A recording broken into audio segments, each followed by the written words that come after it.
और इस कड़ी में सबसे पहले बात सैफ अली खान की, जिन पर हुए हमले का रहस्य गहराता जा रहा है। नए सीसीटीवी फुटेज ने केस को और उलझा दिया है। इससे पहले भी हमलावर का एक सीसीटीवी फुटेज सामने आया था। दोनों वीडियो की टाइमिंग में 56 मिनट का अंतर है और इन्हीं 56 मिनट में दफन है सैफ अली खान पर अटैक के कई राज। बांद्रा जैसे हाई प्रोफाइल इलाके के अपार्टमेंट से घुसपैठ कैसे हुई? क्या महज चोरी का प्लान था या फिर ये एक सुनियोजित साजिश थी? ये बताने में अब तक पुलिस भी नाकाम है। पुलिस की जांच भी सवालों के घेरे में है।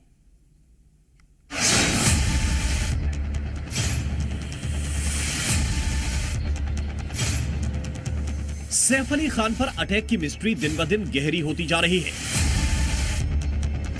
नए नए सीसीटीवी फुटेज ने इस केस को और उलझा दिया है। क्या ये चोरी की कोशिश थी, सिर्फ हमला था या कुछ और? संदिग्ध का इरादा क्या था? इन सवालों के जवाब न मिलने से पुलिस की जांच पर भी सवाल खड़े हो रहे हैं। नए सीसीटीवी फुटेज में संदिग्ध को बिल्डिंग की सीढ़ियां चढ़ते हुए देखा गया है। इस दौरान उसने चप्पल नहीं पहनी थी और चेहरा गमछे से ढका हुआ था। इस फुटेज से साफ है कि वो बेहद सावधानी से दबे पांव बिल्डिंग में दाखिल हुआ। दूसरी ओर एक दूसरे फुटेज में वही संदिग्ध जूते पहनकर और गमछा डालकर भागता हुआ नजर आ रहा है। जब सैफ अली खान की बिल्डिंग की सीढ़ी से संदिग्ध हमलावर ऊपर जा रहा था तो उस वक्त घड़ी में 1:37 का वक्त था और कल जो संदिग्ध की तस्वीर सामने आई थी उसमें वो रात के 2:33 पर भागता हुआ दिखा था। इन दो वीडियो फुटेज के बीच के 56 मिनट ही सबसे रहस्यमयी बने हुए हैं। इन 56 मिनटों में आखिर क्या हुआ, ये सबसे बड़ा सवाल है। सैफ अली खान पर हमले के बाद तमाम सवाल, थ्योरी और गुत्थी उलझी हुई हैं। कई घंटे इस हमले को बीत चुके हैं, लेकिन अभी तक इसके पीछे का सही मकसद सामने नहीं आ सका है। सैफ अली खान की बिल्डिंग में संदिग्ध घुसपैठ और हमले की कोशिश के मामले में पुलिस की जांच पर अब सवाल उठने लगे हैं।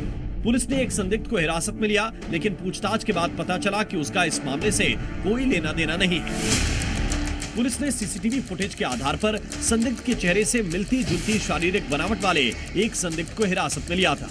दावा किया गया था कि ये वही शख्स हो सकता है जो सैफ अली खान की बिल्डिंग में दाखिल हुआ और 56 मिनट बाद वहां से भाग गया। लेकिन जब उससे गहन पूछताछ की गई तो साफ हो गया कि उसका इस केस से कोई लेना देना नहीं है। अब सबसे बड़े सवाल यही हैं कि सैफ अली खान पर हमला करने वाला कौन था? हमलावर का इरादा चोरी था या कुछ और? हमलावर बिल्डिंग की 12वीं मंजिल तक कैसे पहुंचा?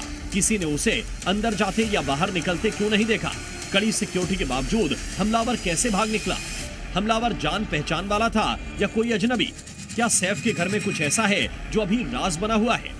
पुलिस ने बताया कि आरोपी केवल एक है जिसकी पहचान की जा चुकी है, लेकिन इस सवाल का जवाब मिलना बाकी है कि क्यों इसे किसी गार्ड ने नहीं देखा। कहा जा रहा है कि बांद्रा जैसे इलाके में हाई प्रोफाइल अपार्टमेंट में ये चोर पहले से रैकी कर चुका था।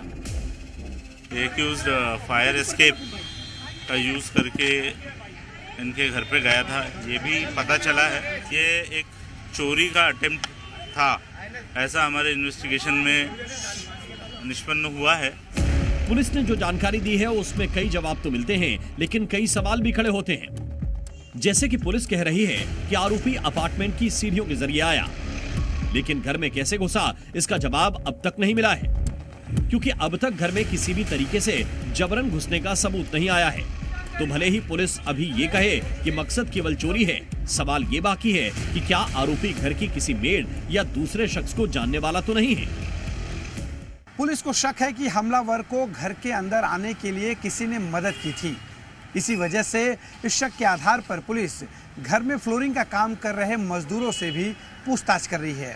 पुलिस को शक है कि उन्हें घर में आने के सारे रास्ते पता होंगे। पुलिस ने अब तक 25 से 30 सीसीटीवी खंगाले हैं, लेकिन सैफ की बिल्डिंग में 56 मिनट की मिस्ट्री को लेकर कोई ठोस जवाब अब तक सामने नहीं आया। उन 56 मिनटों में क्या क्या हुआ, ये सवाल अभी भी अनसुलझा है। ब्यूरो रिपोर्ट, जी मीडिया।